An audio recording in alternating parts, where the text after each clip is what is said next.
নাগরিকবৃন্দের দ্বারা আজকের এক ধিক্কার মিছিলের আয়োজন করা হয়েছিল, যেটা আমরা রাধা গোবিন্দ লেন থেকে শুরু করে কলেজ রোড বাজারে এসে আমরা শেষ করেছি।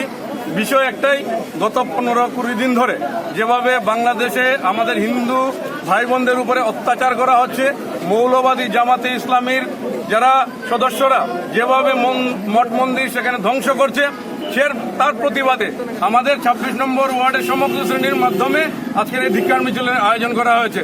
শুধু এই নয়, আমরা 1971 থেকে দেখেছি যে 80% হিন্দুর রক্তের বিনিময়ে সে দেশ স্বাধীন হয়েছে।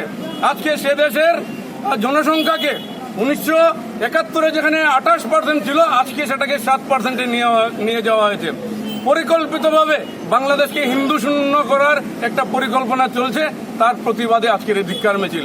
আপনারা এখানে দেখতে পাচ্ছেন পেছনে 1971 থেকে আজকের দিন পর্যন্ত বাংলাদেশে যেসব হিন্দুরা নিজের জীবন বিনিময়ের মাধ্যমে বাংলাদেশকে রক্ষা করার চেষ্টা করেছিল, তাদেরকে আমরা এখানে শ্রদ্ধাঞ্জলি জ্ঞাপন করেছি, তাদেরকে পুষ্পার্ঘ্য আমরা নিবেদন করেছি, তাদের সামনে আমরা মোমবাতি জ্বালিয়েছি।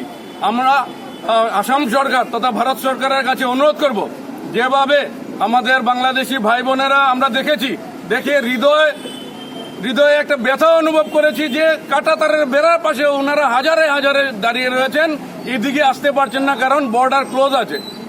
আমাদের সমগ্র মানুষের পক্ষ থেকে মাননীয় প্রধানমন্ত্রী মোদীজি, মাননীয় আমাদের আসামের মুখ্যমন্ত্রী হিমন্ত বিশ্ব শর্মার কাছে আমরা অনুরোধ করতে চাই যে টেম্পোরারি শেড বানিয়ে, টেম্পোরারি রিলিফ ক্যাম্প বানিয়ে যাতে তাদের প্রাণগুলো ধ্বংস করা থেকে আমাদের বাঁচিয়ে দিতে পারেন, সেই অনুরোধ আমরা কেন্দ্র সরকার এবং রাজ্য সরকারের কাছে রাখছি।